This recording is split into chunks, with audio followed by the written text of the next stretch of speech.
قال الامام السجاد علیہ الصلاۃ والسلام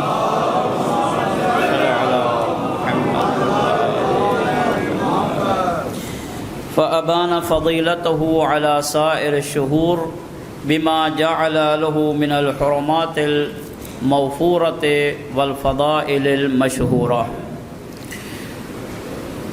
گفتگو گزشتہ جمعہ میں حضرت امام زین العابدین علی بن ابی طالب علیہ الصلاۃ والسلام کے اس دعا کے حوالہ سے تھی جو آقا نے ماہ رمضان المبارک کے استقبال میں دعا فرمائی تھی۔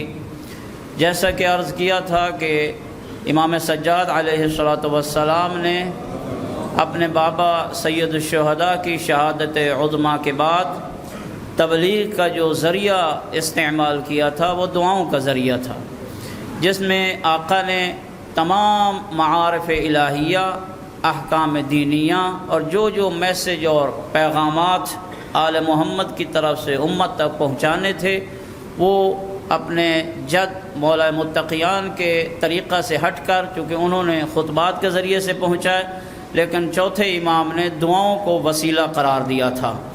تو اس دعا میں جو کہ ماہ رمضان المبارک کے استقبال کے لیے آقا نے دعا فرمائی تھی، اس میں بھی بہت زیادہ مطالب، بہت زیادہ الہی جو معارف ہیں وہ اس میں پائے جاتے ہیں۔ تو آقا نے ارشاد فرمایا فَأَبَانَ فَضِيلَتَهُ عَلَى سَائِرِ الشُّهُورِ، تو اس ماہ مبارک کو دیگر تمام مہینوں سے فضیلت اللہ نے عطا فرمائی ہے، اور تمام مہینوں سے اس ماہ مبارک کی جو فضیلت اور برتری ہے وہ دو چیزوں سے آشکارا ہوتی ہے۔ وہ دو چیزیں کون کون سی ہیں؟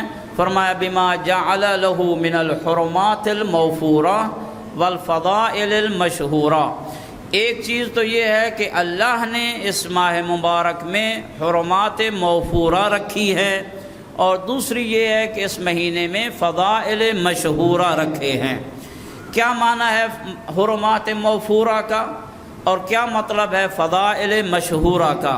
جن دو چیزوں سے یہ ماہ مبارک جو ہے باقی 11 مہینوں سے افضلیت رکھتا ہے، اور جن دو چیزوں کی وجہ سے اس مہینے کی گھڑیاں باقی مہینے کی گھڑیوں سے افضل ہیں، اس مہینے کے اوقات باقی مہینے کے اوقات سے افضل ہیں، اس مہینے کی راتیں باقی مہینوں کی راتوں سے افضل ہے، بلکہ یہاں تک کہا گیا ہے کہ اس مہینہ میں ایک ایسی رات بھی آتی ہے جو 1000 رات سے افضل ہے، 1000 مہینہ سے افضل ہے۔ تو وہ کیا چیزیں ہیں جس کی وجہ سے اس مہینہ کو فضیلت ملی ہے؟ حرمات موفورہ۔ حرمات موفورہ یعنی وہ محرمات جو وافر مقدار میں اللہ نے اس مہینہ میں ہم پر لاگو فرمائے ہیں۔ کچھ چیزیں اللہ رب العزت میں، اس کا کیا مطلب ہے؟ کچھ چیزیں اللہ رب العزت نے اس مہینہ میں ہم پر ممنوع فرمائی ہے کہ یہ چیزیں آپ نے سر انجام نہیں دینی ہیں۔ اللہ کی طرف سے جو ہم پر چیزیں حرام کی گئی ہیں، کچھ کھانے کی چیزیں ہیں، کچھ پینے کی چیزیں ہیں، اس کے علاوہ دیگر جو لذات ہیں ان سے اللہ نے ہمیں منع فرمایا ہے۔ تو امام سجاد علیہ الصلاۃ والسلام فرماتے ہیں کہ اللہ نے جو محرمات اس مہینے میں ہم پر لاگو فرمائے ہیں، جن چیزوں کو حرام قرار دیا ہے، جو ممنوعات ہیں، جو چیزیں منع فرمائی ہیں انسان کے لیے، یہ اس قدر اکمل اور اتم درجہ پر فائز ہیں، اس قدر یہ کامل اور تمام درجہ پر فائز ہیں یہ محرمات، یہ ممنوعات، جن کی وجہ سے انسان عبودیت کے اعلیٰ درجہ پر فائز ہو سکتا ہے۔ چونکہ غرض اور غایت اس مہینے میں روزے فرض کرنے کی یہی تھی کہ انسان بھوکا رہے یا پیاسا رہے، یہ غرض نہیں ہے، بلکہ غرض اور غایت یہ ہے کہ انسان کا نفس کمال تک پہنچے، اوج کمال تک انسان کے نفس کو پہنچایا جائے، انسان کے نفس کو اس معراج تک پہنچایا جائے کہ جس معراج پہ اور جس منزل پہ وہ نفس لائق ہو اس کے کہ وہ تلاوت قرآن مجید کر سکے۔ تو ان چیزوں جن کو اللہ نے اس مہینے میں حرام قرار دیا ہے، ان چیزوں میں وہ اکمل اور اتم درجہ کی تاثیر پائی جاتی ہے، جس کی وجہ سے انسان کا نفس بلند اور درجہ عبودیت کے اعلیٰ درجہ پر فائز ہو سکتا ہے۔ وہ اس لیے ہے چونکہ یہ محرمات، یہ ممنوعات کہ یہ چیز آپ نے نہیں کرنی ہے، یہ چیز آپ نے نہیں کرنی ہے، یہ چیز آپ نے نہیں کھانی ہے، جھوٹ نہیں بولنا ہے اللہ پر، محمد علیہ السلام کی طرف جھوٹی نسبت نہیں دینی ہے روزہ کی حالت میں، آپ نے یہ گناہ بھی نہیں کرنا ہے۔ یہ جو 9 چیزیں حرام قرار دی گئی ہیں روزہ کی حالت میں، یہ جو اللہ نے روکی ہیں ان چیزوں سے کہ یہ چیزیں آپ نے بجا نہیں لانی ہیں، یہ اس طبیب کی طرف سے ہیں، یہ اس معالج کی طرف سے ہیں کہ جو طبیب، جو روحانی طبیب ہے، ہمارے نفس کا طبیب ہے، یہ وہ طبیب ہے جس طبیب میں کامل و اکمل صفات پائی جاتی ہیں۔ اللہ رب العزت ہمارے روح کا طبیب ہے، ہمارے نفس کا معالج ہے، جیسے وہ کامل اور اکمل ہے، اس میں کسی قسم کا نقص نہیں پایا جا رہا، اسی طرح اس کی طرف سے جو علاج ہمیں بیان ہوا ہے، جن چیزوں سے ہمیں روکا گیا ہے، یقیناً یہ چیزیں بھی کامل اور اکمل اور اتم درجہ پر فائز ہیں۔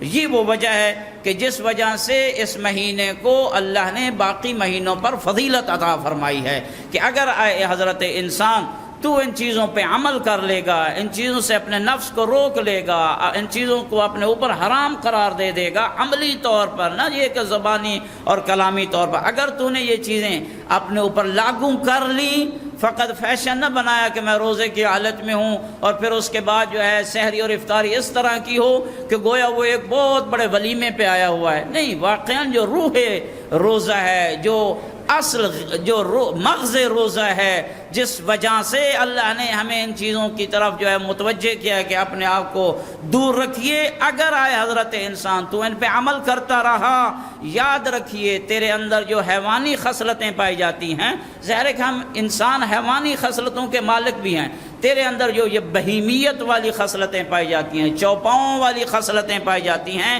ان چیزوں پہ عمل کرنے کی وجہ سے تو بہیمیت اور حیوانیت کی خصلتوں سے بلند ہو کر ملائکہ کی صفوں میں داخل ہو جائے گا، بلکہ ایک منزل ایسی بھی آئے گی کہ تو ملائکہ سے بھی اشرف اور افضل قرار پائے گا، لیکن اس کے لیے آپ کو بہت زیادہ محنت کرنی پڑے گی۔ تو بس ایک وجہ یہ، اور جو انسان ان چیزوں پہ صحیح طور پہ عمل نہیں کرتا ہے، صحیح طور پہ ان چیزوں کی طرف متوجہ نہیں ہوتا جو اللہ نے ہم پر لاگو کی ہیں، اور بس پہلے دن سے ہی گننا شروع کر دیتا ہے، چلو ایک روزہ گزر گیا، باقی 29 ہی رہ گئے ہیں، یا 20 جمع 9 ہی رہ گئے ہیں، پھر 2 گزرتے ہیں، پھر میں سے شروع ہو جاتے ہیں، گویا وہ اپنے نفس کا ان چیزوں کے ذریعے سے علاج نہیں کر رہا، وہ اسی طرح حیوانیت، بہیمیت اور چوپایوں کی خصلتوں میں ہے، بلکہ قرآن مجید میں ہے کہ اگر یہ انسان اللہ کے بتائے ہوئے اس علاج، اللہ کے ان بتائے ہوئی جو محرمات ہیں، جو ممنوعات ہیں، جن سے اسے روکا گیا ہے،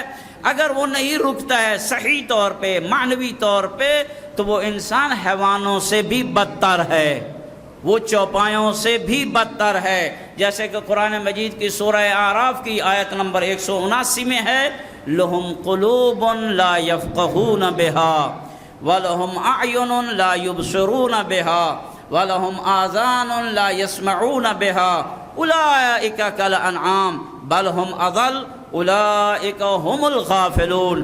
جو لوگ اللہ کے پیغام کی طرف اپنے قلب کو، اپنے دماغ کو، اپنی روح کو متوجہ نہیں کرتے ہیں، بلکہ ان تمام اعمال کو اگر بجا بھی لاتے ہیں تو ایک فزیائی طور پہ عمل بجا لا رہے ہوتے ہیں، ایک نقل و حرکت ہے، اٹھنا بیٹھنا رکوع، یہ اس کی فزیائی حرکتیں ہیں، لیکن اگر روح نماز اس کے اندر داخل نہیں ہوئی ہے، یہ بھوک اور پیاس جو روزے میں ہے، یہ اگر اس نے اپنے جسمانی عمل کے حد تک رکھا ہے، بدن کے حد تک رکھا ہے، اور روح میں اس چیز کو داخل نہیں کیا ہے، تو یہ ان لوگوں کی طرح ہے، لہم قلوب لا یفقہون بہا، جنہیں اللہ نے دماغ تو دیا ہے، دل تو دیے ہیں، نفس بھی دیا ہے، عقل بھی دی ہے، اسی عقل کی بنیاد پہ اللہ نے باقی تمام مخلوقات سے انسان کو اشرف قرار دیا ہے، ورنہ انسان اور حیوان میں کیا فرق ہے؟ انسان بھی دیکھتا ہے، حیوان بھی دیکھتا ہے، انسان بھی کھاتا ہے، حیوان بھی کھاتا ہے، انسان بھی چلتا ہے، حیوان بھی چلتا ہے، انسان بھی سوتا ہے، حیوان بھی سوتا ہے، انسان کو بھی سردی گرمی لگتی ہے، حیوان کو بھی گرمی سردی لگتی ہے، انسان بھی سمجھ رہا ہوتا ہے یہ مجھے کیا کہہ رہا ہے۔ کچھ حیوانات ایسے ہیں جو بالکل اپنے مالک کی بات پہ لبیک کہتے ہیں، وہ کہتے ہیں بیٹھ جاؤ وہ بیٹھ جاتا ہے، وہ کہتے ہیں چلے جاؤ وہ چلا جاتا ہے، جو وہ کہتے ہیں۔ جو آج کل کے پالتو جانور ہوتے ہیں وہ اپنے مالک کی ایک ایک لغت کو، ایک ایک زبان کو سمجھ رہے ہوتے ہیں، لیکن ان میں جو اللہ نے عقل جیسی نعمت عطا فرمائی لا یفقہون بہا، اس کے ذریعے سے یہ تدبر نہیں کرتے ہیں، غور و فکر نہیں کرتے ہیں۔ لہم اعین لا یبصرون بہا، اللہ نے انہیں آنکھیں دی ہیں لیکن یہ ان آنکھوں کے ذریعے سے حق و حقیقت کو دیکھ نہیں رہے ہوتے ہیں، یہ اندھے بن جاتے ہیں۔ ان کے سامنے ظلم ہو رہا ہوتا ہے، یہ اندھے بن جاتے ہیں۔ ان کے سامنے پیغام حق پہنچایا جا رہا ہوتا ہے، یہ اندھے بن جاتے ہیں۔ ان کے سامنے اللہ کی طرف سے رسل آتے ہیں، یہ اندھے بن جاتے ہیں، منہ پھیر لیتے ہیں۔ گویا یہ لوگ آنکھیں رکھنے کے باوجود لا یبصرون بہا، یہ دیکھ نہیں رہے ہوتے ہیں، بس یہی کہتے ہیں میرا کیا تعلق ہے اس چیز سے، ہم اپنی قبر میں جائیں گے، میرے سے کیا تعلق ہے۔ وَلَهُمْ آذَانٌ لَا يَسْمَعُونَ بِهَا، یہ لوگ ایسے ہیں جن کے پاس کان ہیں لیکن ان کانوں کے ذریعے سے حقیقت کو سننے کے لیے تیار نہیں ہیں۔ کان ہیں لیکن ان کانوں کے ذریعے سے اللہ کے رسولوں کا پیغام نہیں سنتے ہیں۔ کان ہیں لیکن قرآن کی آیات نہیں سنتے ہیں۔ کان ہیں لیکن سننے کے لیے تیار نہیں ہیں، بلکہ بعض آیات قرآنیہ میں یہاں تک ملتا ہے کہ یہ ایسے لوگ ہیں جن لوگوں پہ جب اللہ کی قرآنی آیات کی تلاوت کی جاتی ہے، جب اللہ کے پیغمبروں کی باتیں ان کو سنائی جاتی ہیں، اللہ کے ائمہ اور ان کی طرف سے جو اوصیاء اور خلفاء ہیں ان کی سیرت بیان کی جاتی ہے، یہ اپنے کانوں میں انگلیاں ڈال لیتے ہیں۔ ظاہر یہ کنایا ہے، کانوں میں انگلیاں ڈالنے کا مطلب یہ ہے یعنی اس کی بات کی طرف دھیان نہیں دیتے ہیں، ان کی بات کی طرف توجہ نہیں دیتے ہیں۔ آج بھی یہی حالت ہے۔ ہم ان محافل کی گیدرنگ دیکھیں جن محافل میں بس قرآن کی تلاوت ہوتی ہے، جن محافل میں بس مولا علی کی سیرت بیان ہوتی ہے، زہد کیسا تھا، تقوی کیسے تھا، عبادت کا منظر کیسے تھا، یہ چیزیں جہاں بیان ہوں گی ان محافل کی گیدرنگ دیکھیے، ان محافل میں ہماری کتنی تعداد حاضر ہوتی ہے، اور جن محافل میں وہ چیزیں بیان کی جائیں جن میں انسان کے نفس کو لذت پہنچے، وقتی طور پہ اس کے نفس کو سرور پہنچے، جسے ہم پنجابی میں سواد کہتے ہیں، اگر سواد آ رہا ہو ان محافل میں ہماری گیدرنگ ماشاءاللہ بہت زیادہ ہوتی ہے۔ تو اللہ تعالیٰ فرماتا ہے لہم آذان لا یسمعون بہا، ان لوگوں کے کان ہیں لیکن کہتے ہیں کہ رہنے دیجئے، کوئی اور بات کیجئے، چھوڑیے جی کوئی اور بات کیجئے۔ اگر کوئی قرآنی آیات والا چینل بھی آ جاتا ہے غلطی سے، فوراً ریموٹ کے ذریعے سے اس کو کیا ہے تبدیل کر دیتے ہیں۔ فرمایا یہ لوگ جو ہے جنہیں میں نے عقل جیسی نعمت عطا فرمائی ہے، جنہیں میں نے کان جیسی نعمت عطا فرمائی ہے، سب کچھ ان کے پاس ہے، فائدہ حاصل نہیں کر رہے۔ اللہ فرماتا ہے اولئک کالانعام، یہ لوگ چوپایوں کی طرح ہیں۔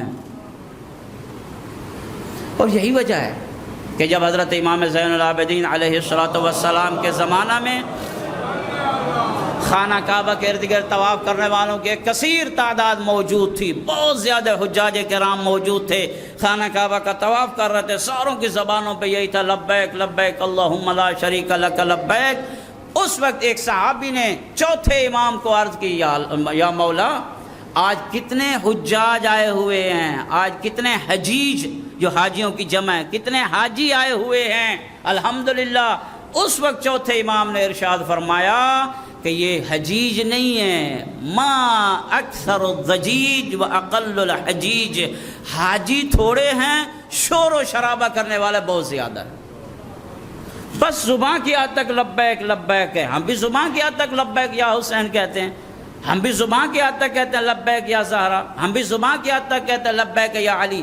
میں کیا کہوں کہ ایک دفعہ حضرت آیت اللہ العظمی سید محمد باقر الصدر رحمۃ اللہ علیہ، شہید باقر الصدر کربلا معلیٰ میں حضرت امام حسین علیہ السلام کے روضہ کی زیارت کے لیے گئے ہوئے تھے، تو ان کے سامنے ایک بندہ کھڑا تھا، یہی زیارت وارثہ پڑھ رہا تھا، جو زیارت وارثہ ہم ہر شب جمعہ پڑھنے کا ہمیں حکم دیا گیا ہے۔ اس میں ایک جملے ہیں، وہ یہ پڑھ رہا تھا اور شہید اس کے پیچھے کھڑے تھے، شہید باقر الصدر۔ وہاں اس نے ایک جملہ جو ہے زیارت وارثہ میں، اس میں اس نے پڑھا یا لیتنا کننا معکم فنفوز فوزا عظیما، کاش اے سید الشہداء ہم آپ کے ساتھ ہوتے تو ہم بھی آپ کے ساتھ قربانی پیش کر کے اس اعلیٰ درجہ پر فائز ہوتے جس اعلیٰ درجہ پر آپ کے ساتھی فائز ہوئے ہیں۔ یہ جملہ پڑھ رہا تھا، شہید باقر صدر نے اس کے کندھے پہ ہاتھ رکھ کے پیچھے کہا شکر کر تو 61 ہجری میں کربلا میں نہیں تھا۔ فرمایا اس لیے کہ اگر تو بھی ہوتا، وہاں امتحان اتنا کڑا تھا کہ شاید تو بھی یزید کی صف میں کھڑا ہوتا۔ ابھی ہمارا امتحان ہوا ہی نہیں ہے، ابھی ہم اس امتحان سے گزرے ہی نہیں ہیں، ابھی تک ہم اس چکی میں پسے ہی نہیں ہیں۔ فرمایا یہ لوگ جو اللہ کی بات نہیں سنتے ہیں، اللہ کے قرآن کو نہیں پڑھتے ہیں، فقط ختم کے لیے انہوں نے قرآن کو رکھا ہوا ہے، مردوں کو بخشوانے کے لیے انہوں نے قرآن کو رکھا ہوا ہے، گھر میں برکت کے لیے، پتہ نہیں وہ برکت کیا ہے جب تک اس قرآن پہ عمل نہ کیا جائے۔ اولئک کل انعام، یہ لوگ چوپایوں کی طرح ہیں۔ پھر اللہ نے فرمایا بل ہم اضل، چوپایوں سے بھی بدتر ہیں۔ اس لیے چوپایوں کو کان دیے ہیں، زبان دی ہے، آنکھ دی ہے، سب کچھ ہے، عقل کی نعمت اللہ نے انہیں نہیں دی ہے۔ اے انسان، تجھے ان تمام اعضاء کے ساتھ ساتھ عقل کی نعمت عطا فرمائی ہے، جس کے ذریعے سے آج تو پرواز کر رہا ہے، آسمان و زمین تیرے سامنے مسخر ہو گئے ہیں، آسمان و زمین تیری مٹھی میں ہیں۔ فرمایا یہ لوگ چوپایوں سے بھی بدتر ہیں۔ بس اگر کوئی انسان ان چیزوں سے فائدہ حاصل کرتا ہے، یہ جو حرمات موفورہ ہیں، یہ جو وافر مقدار میں اللہ نے ان چیزوں کو حرام قرار دیا ہم پر ماہ رمضان المبارک میں، یہ انسان کے نفس کی ٹریننگ ہوتی ہے، انسان کے نفس کی تربیت ہوتی ہے، ورکشاپ ہے۔ پھر اس کے بعد معصومین نے اس لیے تو فرمایا ہے کہ ہر مہینے کے جمعہ کو روزہ رکھنا مستحب ہے، ہر مہینے کے بدھ کو روزہ رکھنا مستحب ہے، تاکہ یہ جو اس کے نفس کو ٹریننگ ماہ رمضان المبارک میں ملی ہے، یہ جاری و ساری رہے، تاکہ وہ چارج ہوتا رہے۔ دوسری چیز جس کی وجہ سے اس مہینے کو تمام مہینوں پہ فضیلت ملی ہے، فرمایا والفضائل المشہورہ، اللہ رب العزت نے، چوتھے امام ارشاد فرماتے ہیں اللہ رب العزت نے اس مہینے میں وہ فضیلتیں رکھی ہیں، اس مہینے کے وہ تحفے رکھے ہیں، وہ انعامات بندوں کے لیے رکھے ہیں جو معروف ہیں، مشہور ہیں، مخفی نہیں ہیں، پوشیدہ نہیں ہیں، بلکہ یہ فضائل جو ہیں وہ کیا ہیں؟ مشہور ہے۔ اور ظاہر ہے کہ جب کوئی چیز واضح اور علن بیان کر دی جائے پھر کسی کی کسی پر حجت نہیں رہ جاتی۔ امام فرماتے ہیں اے بندہ خدا، تیرے لیے اس مہینے کے فضائل کو معروف کر دیا گیا ہے، واضح بیان کر دیا گیا ہے، فرامین اہل بیت اطہار علیہ السلام میں، فرامین رسول اکرم صلی اللہ علیہ وآلہ وسلم میں کہ کیا کیا فضیلت ہے اس مہینے میں۔ اب اس کے بعد تیری اللہ پر کوئی حجت نہیں ہے، کوئی عذر خواہی نہیں ہے، تو کہے کہ یا اللہ مجھے اس مہینے کی فضیلت کا پتہ نہیں تھا۔ اور جو لوگ اس مہینے کی فضیلت کی روایات کو سنتے ہیں، پڑھتے ہیں، وہ جانتے ہیں کہ اس مہینے میں کیا کیا فضیلت ہے، اس مہینے میں روزے دار کے روزہ افطار کرنے کی کیا کیا فضیلت ہے۔ اور یہی وجہ ہے کہ جب ایک یہودی آتا ہے رسول اکرم محمد مصطفیٰ صلی اللہ علیہ وآلہ وسلم کی خدمت میں، آ کر سوال کرتا ہے کہ یا رسول اللہ، یہ جو آپ کی امت پہ یہ روزے فرض قرار دیے گئے ہیں، یہ 30 روزے کیوں ہیں؟ 30 سے کم کیوں نہیں ہے؟ زیادہ کیوں نہیں ہے؟ تو یہ فلسفہ آقا نے بیان فرمایا۔ پھر اس کے بعد اس نے کہا فما جزاء من صامہا، یہودی کہتا ہے کہ اگر کوئی بندہ ان 30 دن میں روزے رکھتا ہے اس کی جزا کیا ہے؟ آئیے فضیلت سنیے ماہ رمضان المبارک کے روزوں کی کیا فضیلت ہے۔ یہودی پوچھ رہا ہے فما جزاء من صامہا، یہ وہ کہ اس سے پوچھا جا رہا ہے جو وحی الہی کا ترجمان ہے، یہ وہ ہے جو اپنی زبان کو اس وقت تک جنبش نہیں دیتا جب تک اللہ کی طرف سے وحی نہ ہو جائے۔ فقال النبی صلی اللہ علیہ وآلہ وسلم، اس وقت آقا نے ارشاد فرمایا ما من مؤمن یصوم شہر رمضان احتسابا الا اوجب اللہ عز وجل له 7 خصال، کوئی مومن اس مہینے میں روزہ اس غرض سے نہیں رکھتا ہے کہ وہ اللہ سے اجر چاہتا ہے، اللہ سے اس کا ثواب چاہتا ہے، اس غرض سے روزہ نہیں رکھتا ہے، مگر یہ کہ اللہ اس کو 7 خصلتوں سے نوازتا ہے۔ چند خصلتیں، چونکہ وقت نہیں ہے، فرمایا پہلی خصلت جو اس مہینے میں جو ثواب کی غرض سے رکھتا ہے، فیشن کے لیے نہیں، تاکہ ان لوگوں کو بلاؤں کو جنہوں نے کل مجھے بلایا تھا افطاری پہ، آج میں بھی افطار پارٹی دوں، آج میں بھی ان کو بلاؤں، لہذا آج ہم نے روزہ رکھنا ہے، اس لیے کہ ہمارے گھر میں آج افطار پارٹی ہے، پارٹی کے لیے روزہ نہیں ہے، لوگوں کو بلا کے ان کو کھانا کھلانے کے لیے روزہ نہیں ہے، احتسابا للہ، اللہ سے ثواب حاصل کرنے کے لیے۔ پہلی خصلت فرمایا یذوب الحرام فی جسدہ، سارا سال اس نے مال حرام کے ذریعے سے اپنے جسم میں گوشت پوش بنایا ہے نا، اس روزے کی وجہ سے اس کے جسم سے یہ حرام کا گوشت پوش زائل ہو جاتا ہے، وزن کم ہو جاتا ہے، وہ حرام کی چیز جو اس نے کھائی ہے وہ اس کے جسم سے دور ہو جاتی ہے۔ دوسری کیا ہے؟ یقرب من رحمت اللہ، اللہ کی رحمت کے قریب ہو جاتا ہے۔ دعا مانگنے سے اللہ کی رحمت نہیں آئے گی، کچھ کرنے سے اللہ کی رحمت آئے گی۔ قبلہ دعا کیجیے اللہ کی رحمت نازل ہو، کوئی ایسی چیز نہیں ہے جو نازل ہوگی، مجھے بھی وہ زمین ہموار کرنی پڑے گی جس کے لیے اللہ کی رحمت کی وہ جگہ اہل ہو سکے۔ یقرب من رحمت اللہ، جب اس کا نفس ان چیزوں پہ عمل کرے گا تو وہ اللہ کی رحمت کے قریب ہو جائے گا۔ تیسری چیز کیا ہے؟ تیسری خصلت فرمایا وَيَهُونُ عَلَيَّ سَكَرَاتُ الْمَوْتِ، سکرات الموت، جو موت کی آخری گھڑی ہوتی ہے، سخت گھڑی ہوتی ہے، اور اس وقت تک شیطان انسان کے ساتھ لڑتا رہتا ہے، کیونکہ اس وقت پیاس کا حملہ ہوتا ہے اور شیطان لڑتا رہتا ہے، میں تجھے یہ دوں گا، ساری نیکیاں مجھے دے دے۔ آخری وقت تک شیطان اس پہ حملہ کرتا رہتا ہے، اور اس لیے کہا گیا کہ اس وقت اس کے پاس بیٹھ کے قرآن مجید اور آل محمد کے ذکر کو بیان کیا کرو۔ تو جو بندہ روزہ رکھتا ہے خصلت کیا، اسے کیا صفت ملے گی؟ یہون علیہ سکرات الموت، سکرات الموت کا لمحہ اس پہ آسان ہو جاتا ہے۔ اور آخری چیز جو آقا نے ارشاد فرمایا وَيُعْطِيهُ اللَّهُ بَرَاءَةً مِّنَ النَّارِ، جو بندہ روزہ رکھتا ہے، یہودی نے پوچھا روزے کیا ہے، آقا نے فرمایا جو روزہ رکھتا ہے اللہ اس کو جہنم سے چھٹکارے کی سند عطا فرماتا ہے۔ دعا ہے خالق کائنات ہمیں اس مہینے کی فضائل اور اس مہینے کے تحفے اور اس مہینے کی نعمتیں سمیٹنے کی توفیق عطا فرمائے۔ بسم اللہ الرحمن الرحیم، والعصر ان الانسان لفی خسر الا الذین آمنوا وعملوا الصالحات وتواصوا بالحق وتواصوا بالصبر۔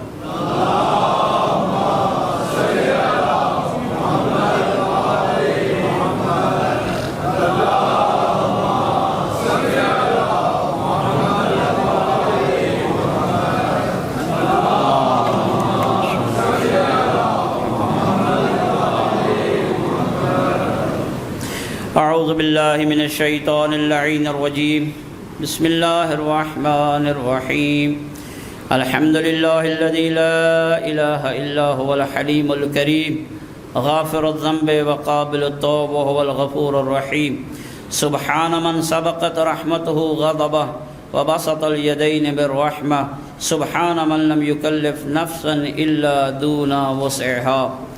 وقال امیر المؤمنین علی بن ابی طالب اللهم صل على محمد وآل محمد في وصيته لابنيهما الحسن والحسين اوصيكما بتقوى الله وان لا تبغيا الدنيا وان بغتكما وقولا بالحق۔ حضرت امیر المؤمنین علی بن ابی طالب علیہ السلام نے آخری وقت جو اپنے دونوں بیٹوں کو وصیت فرمائی ہے، اور اس کے ساتھ ساتھ فرمایا کہ جہاں جہاں تک میری یہ وصیت پہنچے ان تک بھی یہ پیغام پہنچا دینا۔ وہ وصیت طویل ہے لیکن چند کلمات آپ کی خدمت میں عرض کروں گا۔ آقا نے مولا متقیان نے ارشاد فرمایا، اے میرے دونوں بیٹوں، میں آپ کو وصیت کرتا ہوں اللہ کا تقوی اختیار کرو، اللہ سے ڈرتے رہو، وہ چیزیں جن کی وجہ سے اللہ غضبناک ہوتا ہے ان کو بجا نہ لے کر آؤ۔ وَأَن لَا تَبْغِيَا الدُّنْيَا، فرمایا دنیا کے طلبگار نہ بنو، دنیا کے پیچھے نہ جاؤ۔ وَإِن بَغَتْكُمَا، اگرچہ دنیا آپ کے طالب ہی کیوں نہ ہو، دنیا آپ کے پیچھے ہی کیوں نہ بھاگے، آپ دنیا کو طلبگار نہ بنو۔ جھوٹ ہے جو بندہ کہتا ہے کہ میں دنیا کا طلبگار نہیں ہوں۔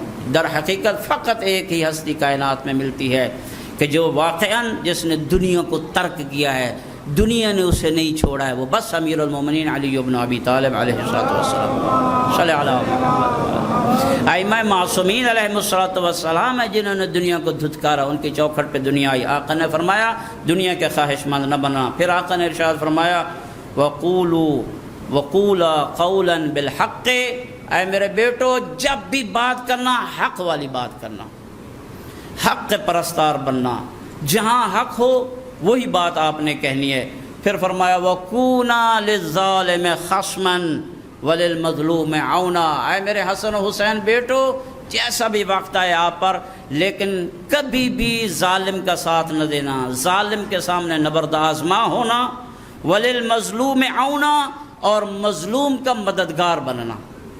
وَصَلَاحِ ذَاتِ بَيْنَكُمْ، اور آپس کے جو اختلافات ہیں ان کی اصلاح کرنا، شرپسندی نہ کرنا، اختلافات نہ پھیلانا، لوگوں کو لوگوں سے نہ لڑانا۔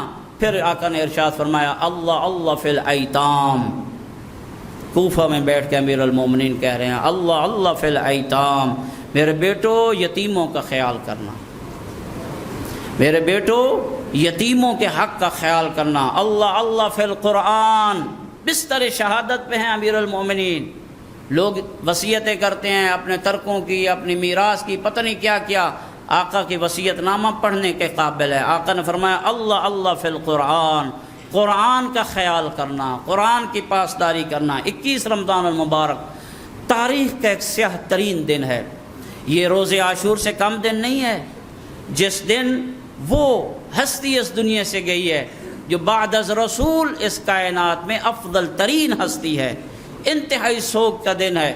کائنات کی جو ایک عظیم ترین ہستی ہے وہ اس دنیا سے اٹھ گئی ہے، جس کی شہادت کبریٰ اور شہادت عظمیٰ پہ ہاتف غیبی کی طرف سے آواز آئی۔ مسجد کوفہ کی دیواریں آپس میں ٹکرا رہی ہے، آواز کیا آئی ہاتف غیبی کی طرف سے؟ تہدمت واللہ ارکان الہدا، قسم بخدا ہدایت کے مینارے آج منہدم ہو گئے ہیں۔ جو ہدایت کا مینار تھا، جو علامت تھی، وہ آج چلا گیا۔ آج بھی ظلم جاری ہے، کہیں غزہ میں ہے تو کہیں یمن میں ہے تو کہیں عراق میں ہے، کہیں آپ کے ملک پاکستان میں ہے، ہر جگہ آج بھی ظلم موجود ہے۔ یہ ظلم اسی سلسلہ کی کڑی ہے جو مسجد کوفہ میں ظلم ہوا ہے، اسی سلسلہ کی کڑی ہے۔ اور تمام ظالم لوگ جو ہیں وہ اپنی تمام تر حشر سامانیوں اور شیطانی حربوں سے مظلوموں کی بے کنی پہ مصر ہیں اور تلے ہوئے ہیں کہ مظلوموں کی بے کنی کی جائے۔ مظلوم آج بھی ہر جگہ حل من ناصر ینصرنا کی پکار کہہ رہے ہیں، ہر جگہ یہی صدا بلند ہو رہی ہے، کون ہے جو ہمارا ساتھ دیتا ہے؟ ضروری نہیں ہے آپ بندوق اٹھا کر ساتھ دیں ہر جگہ، ضروری نہیں ہے کچہری یا عدالتوں میں ان کا ساتھ دیں، کم از کم اپنی بازم محفل میں بیٹھ کے کلمہ حق تو کہہ سکتے ہیں۔ مظلوم کو یہ بہت بڑی سپورٹ ہوتی ہے جب ایک انسان اس کے بارے میں کوئی بیان دیتا ہے، کوئی بات کہتا ہے، اور یہی وجہ ہے کہ جب ہم اپنی مظلومیت کو بیان کرتے ہیں ایک دوسرے کے چہرے کو دیکھتے ہیں کہ چلو وہ میری بات پہ ہاں تو کرے، تائید تو کرے، یہ اس کو بہت بڑی سپورٹ ہوتی ہے۔ آج بھی مولا علی کی جو یہ مظلومانہ جملہ ہے یہ گونج رہا ہے، اور آقا نے ارشاد فرمایا یاد رکھو کبھی بھی مظلوم کا ساتھ نہ چھوڑنا، مظلوم کا ساتھ دینا جس رنگ، نسل، قوم، قبیلہ، ملت کا ہو، اور ظالم کا ساتھ نہ دینا چاہے وہ جس مذہب کا بھی ہو، جس ملت کا بھی ہو، جس پارٹی کا بھی ہو، یہ نہ دیکھنا۔ اور میں سمجھتا ہوں کہ ایک عالمی اور فلاحی ریاست کے لیے، جس کے نعرے تو بہت لگتے ہیں نا کہ ہم یہ عالمی اور فلاحی ریاست قائم کرنے آئے ہیں، اگر عالمی اور فلاحی ریاست کو قائم کرنا ہے تو بستر شہادت پہ ابو طالب کے بیٹے نے یہ سلوگن دیا ہے، وہ بنیادی سلوگن یہی ہے کہ مظلوم کا ساتھ دینا اور ظالم کے خلاف رہنا۔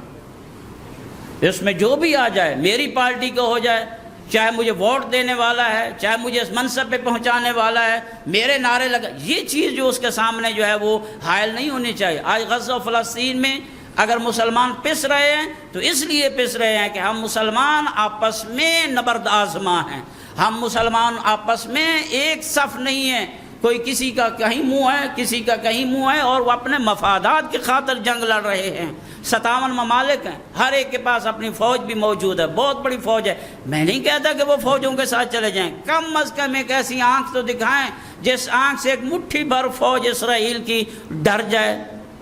میں سمجھتا ہوں کہ یہ بات حق ہے اور حقیقت ہے، اور ہمارے علماء نے یہ بات کہی ہے کہ اگر تشیع کی طرف سے واضح موقف نہ ہوتا اور شیعان عالم، شیعان دنیا، شیعان جہان کا اس مقاومت اور یہ جو فلسطین میں اسرائیلی غاصب حکومت کے خلاف یہ جو جہاد کیا جا رہا ہے، تشیع کا واضح موقف نہ ہوتا، پھر سنیے گا، تشیع کا واضح موقف نہ ہوتا، مرجعیت کا واضح موقف نہ ہوتا، غزہ کب کا اسرائیل کے حوالے ہو چکا ہوتا۔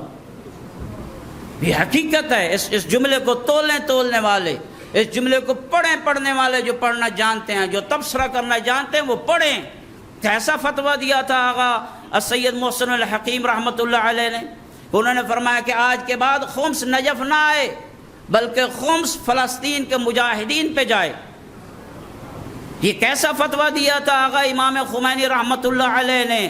فرمایا کہ جو ماہ رمضان المبارک کا آخری جمعہ ہوگا، اس جمعہ میں جہاں ہم دعائیں مانگیں گے، بڑی بڑی دعاؤں کی محفلیں برپا ہوں گی، بڑی بڑی دعاؤں کے جو ہے وہ یہاں پہ محافل سجائی جائیں گی۔ آقا نے فرمایا جمعہ کو خاص کر دو مظلومین جہان کے ساتھ، مستضعفین جہان کے ساتھ، اور بالخصوص فلسطین کے مظلوموں کے ساتھ۔ اور آج یہ علامت بن گیا یہ جمعہ جمعۃ الوداع، جس میں آج فلسطین کے پرچم نظر آتے ہیں، جس میں فلسطین کے بچوں شہداء کی تصویریں نظر آتی ہیں، دردناک تصویریں ہیں، بندہ دیکھ نہیں سکتا ہے۔ ایک بچے کا کل میں ایک کلپ سن رہا تھا چند دن پہلے، وہ کہتے تھا کہ میں ہم رات کو کھانا کھا کے سوئے ہیں. ذرا یہ اپنے بچوں کو سامنے رکھیے اور پھر دیکھیے یہ کیسا سما ہے.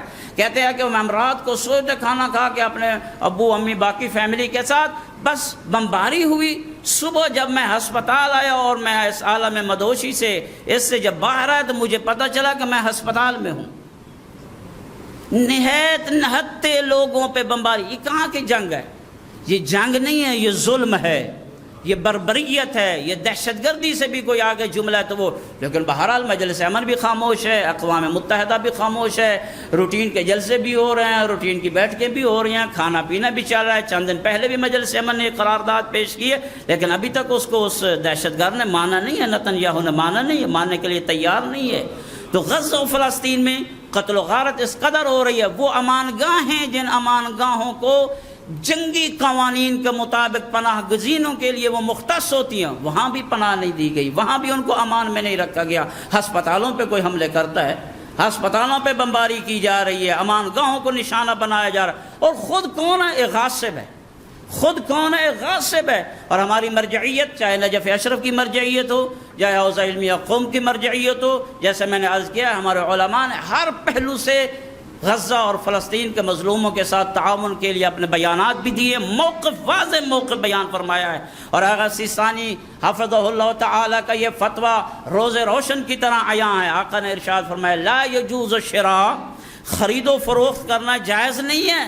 یہ ادنا موقف ہے جو ہم یہاں پاکستان میں بیٹھ کے کر سکتے ہیں نا. میں غزہ تو نہیں جا سکتا ہوں, میرے لیے وہ حالات تو نہیں ہے میں غزہ جاؤں, لیکن یہ تو میں کر سکتا ہوں. فرمایا کہ خرید و فروخت کرنا جائز نہیں ہے.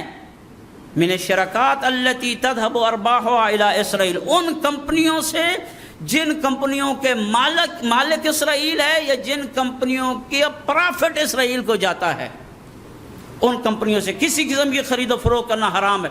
جھوٹ بولنا حرام ہے نا, بدکاری کرنا حرام ہے, غیبت کرنا حرام ہے, یہ بھی حرام ہے. اس لیے کہ ہم اس ظالم کے ظلم میں شریک ہو رہے ہیں. اور ہر ایک کو پتہ ہے وہ کمپنیاں کون کون سی. آج تو سوشل میڈیا نے ہر ایک کو عیاں کر کے پوری لسٹ موجود ہے, یہ کمپنی, یہ برگر, یہ چیز, یہ پیپسی, پتہ نہیں کیا کیا چیز ہے جو ہے وہ موجود ہے. اگر ہم یہاں بیٹھ کے اس چیز کا بائیکاٹ کریں, بہت یہ جنگ اقتصادی جنگ ہے. اقتصادی جنگ میں اگر ہم شریک ہو سکتے تو یہاں بند کمرے میں بیٹھ کے بھی ہو سکتے ہیں. یہ 70 سال سے اور اس سے بھی زیادہ عرصہ ہو گیا مسلمانوں کو پیسا جا رہا ہے. اور آغا سیستانی کا موقف واضح ہے, فرمایا جائز نہیں. اور یہی وجہ ہے کہ 2021 میں جب بابا فرانسیس نجف اشرف میں آیا تھا, جو عیسائیوں کا بہت بڑا پوپ تھا, آغا سیستانی کے مذاکرات کا محور اور مرکز فلسطین تھا, اور سارے میڈیا نے اس بات کو نقل بھی کیا ہے. آج وہ 181 دن تقریباً گزر گئے ہیں اور فلسطین پہ یہ بمباری جاری و ساری ہے, چاہے وہ غزہ ہو, مشرقی غزہ ہو, جنوبی غزہ ہو, ہر جگہ پہ بمباری, کوئی اس کو روکنے والا نہیں ہے. اور اس وقت کتنی تعداد ہو چکی ہے ہمارے مسلمان شہیدوں کی, وہ بیان کرنے کے قابل ہی نہیں ہے. ہزاروں میں تعداد ہو چکی ہے. بعض جو ان کے شمار کرنے والے حضرات ہیں وہ کہتے ہیں 33,000 تک شہید ہو چکے ہیں, جن میں اکثریت بچے ہیں, جن میں اکثریت خواتین ہیں. بہت بڑی تعداد ہے. 6 ماہ کے عرصہ میں اتنے لوگوں کا شہید, یہ بندوں کی شمار ہے. اور ان میں کئی ایسے ہیں جن کے لاشیں ابھی تک نہیں ملے ہیں. ہم کہاں کھڑے ہیں؟ ہم نے روزے رکھ لیے, ہم نے اپنے روزوں کی قبولیت کے لیے دعائیں مانگ رہے ہیں. بڑے بڑے اسلامی سربراہ عید کے دن نکلتے ہیں, دعائیں منگواتے ہیں, عید کے فوٹو سیشن ہوتے ہیں, سب کچھ ہوتا ہے. وہ کیسی عید ہے؟ وہ کیسی ہماری خوشیاں ہیں کہ ہمارا مسلمان بھائی اس وقت بلک رہا ہے, بھوک میں پیاس کے ساتھ بلک رہا ہے. فقط بمباریوں سے نہیں مارا جا رہا, وہاں مختلف قسم کی جنگ ہو رہی ہے, لوگوں کو بھوکا رکھ کے بھی مارا جا رہا ہے. تو بہرحال ہمیں اپنے مسلمان بھائی جہاں بھی پس رہے ہیں ان کا ساتھ دینا چاہیے, ان کا تعاون کرنا چاہیے, جس وقت پہ بھی ہم تعاون کر سکیں.